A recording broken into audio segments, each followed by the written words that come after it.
Hello tout le monde, j'espère que vous allez bien. Alors si je suis habillée, maquillée, pareil, enfin si tout est exactement pareil que dans la fin de ma précédente vidéo, c'est normal puisque je la filme à la suite. Mais aujourd'hui j'avais envie de vous parler d'un sujet que j'ai pas encore vu sur YouTube.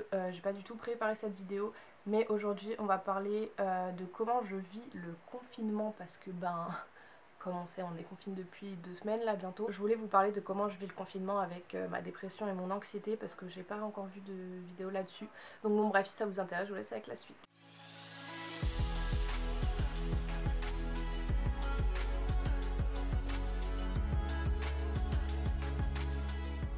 Alors déjà avant qu'on soit confiné, je restais déjà chez moi en fait parce que j'avais arrêté les cours parce que ça me plaisait plus du tout, mais j'étais dans l'optique de trouver un taf en fait. Et puis au moment où j'ai trouvé un taf, enfin plutôt ma mère m'a trouvé un taf, et on a été confinés donc en fait j'ai pas pu aller travailler.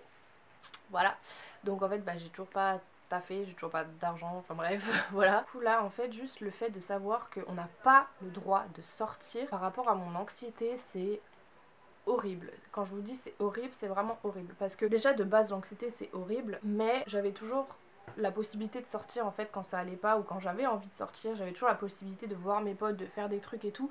Et là en fait c'est plus du tout possible. Donc disons que ça exacerbe un peu mon anxiété, j'essaye de m'occuper etc. Mais c'est assez compliqué. En plus de ça, il y a la dépression qui s'ajoute à l'anxiété, donc c'est encore plus compliqué. Sachant que vu que je sors pas, vu que j'ai rien à faire en fait, ça me donne encore moins envie de faire des choses. On est beaucoup dans ce cas-là, on est beaucoup à avoir des troubles mentaux, etc.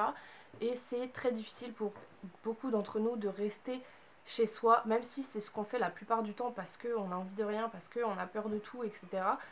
C'est encore plus difficile de devoir rester chez soi et en fait juste de savoir qu'on n'a pas le droit de sortir et qu'on n'a rien à faire. C'est juste ça, ça exacerbe vachement l'anxiété je trouve, au point que il y a 2 jours j'ai eu des brûlures d'estomac, etc. Ça m'était déjà arrivé, mais allez savoir pourquoi, j'ai vomi.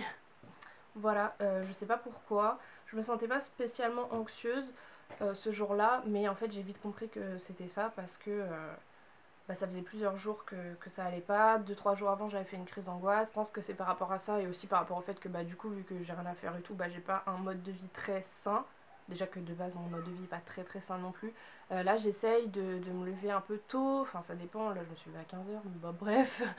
J'essaie de me lever un peu tôt, j'essaie de me dire qu'aujourd'hui je vais faire ci, je vais faire ça, j'essaie de me faire des petites listes de choses à faire et tout, mais c'est assez compliqué parce qu'en fait j'ai pas envie de faire grand chose. Du coup c'est pas avantageux pour ma dépression et mon anxiété. Comme je vous ai dit, j'avais envie d'en parler parce que je pense qu'on est énormément dans ce cas-là, et juste vous dire que vous n'êtes pas seul et que j'ai pas la solution miracle du tout, je sais pas, même pour moi c'est compliqué, mais faut essayer de s'occuper, faut essayer de faire des choses. Moi en vrai, même si je dis que j'ai envie de rien faire, je fais pas mal de choses, je regarde des séries, je brode vachement. D'ailleurs si vous voulez des vidéos broderie, n'hésitez pas à me le dire, je m'y suis mis il y a pas très longtemps mais j'adore ça, je trouve ça hyper apaisant et ça calme pas mal mon anxiété. Je lis beaucoup aussi, comme vous avez vu, je vous ai fait une vidéo sur le développement personnel, enfin les livres de développement personnel. D'ailleurs si vous l'avez pas vu, je vous la mets dans le petit i juste là. Je lis vachement, là j'ai lu un livre sur l'anxiété justement, là je lis un livre sur le fait d'être hypersensible, etc. C'est des sujets qui m'intéressent et je trouve que ça, déjà ça fait passer le temps, ça apprend vachement de choses, et je pense que c'est le bon moment en fait pour se concentrer sur soi et faire des choses qu'on aime. Aussi j'ai rangé toute ma chambre, j'ai fait du tri, machin, tout ça, ça aussi ça calme un peu mon anxiété, sachant que le problème c'est que je l'avais déjà fait avant le confinement, du coup j'avais pas grand chose à faire, mais j'ai quand même trié et rangé pas mal de trucs. Voilà, j'essaie de m'occuper, de faire au mieux. J'ai pas vraiment grand chose d'autre à vous dire, j'avais envie d'en parler parce que il y a énormément de gens dans ce cas-là et il faut faire grave attention. D'ailleurs aussi je voulais vous dire, si vous avez dans votre entourage des gens qui souffrent d'anxiété, qui sont dépressifs ou même tout autre trouble mental, je sais pas, bref, si vous avez des gens malades dans votre entourage, prenez des nouvelles, parlez-leur, voilà, faites en sorte de leur montrer que vous êtes là, parce qu'il n'y a rien de pire que de ressentir qu'on est seul alors que tout le monde est confiné chez soi, tout le monde a à peu près rien à faire, et en fait c'est horrible de se dire ouais personne n'a rien à faire et personne me parle alors qu'ils savent que je suis pas bien. Donc voilà, moi j'ai la chance d'être très bien entourée et d'avoir des amis et une famille qui m'entourent vraiment bien et qui prennent souvent des nouvelles, qui m'appellent souvent, etc. Donc ça, vraiment j'ai énormément de chance, mais si vous savez que vous avez des gens malades dans votre entourage, faites-leur savoir que vous êtes là, que s'ils ont besoin, ils peuvent compter sur vous.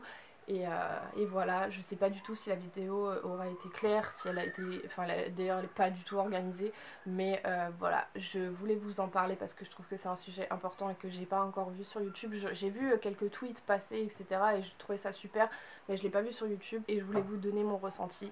Voilà, en tout cas j'espère que ça vous aura plu, enfin plu, je sais pas trop, mais ça vous aura peut-être appris des choses et vous êtes peut-être reconnu là-dedans. En tout cas, je vous fais des gros bisous, prenez soin de vous, restez chez vous s'il vous plaît, je sais que c'est horrible, mais restez chez vous, c'est pour le bien de tout le monde. Je vous fais des gros bisous et je vous dis à bientôt.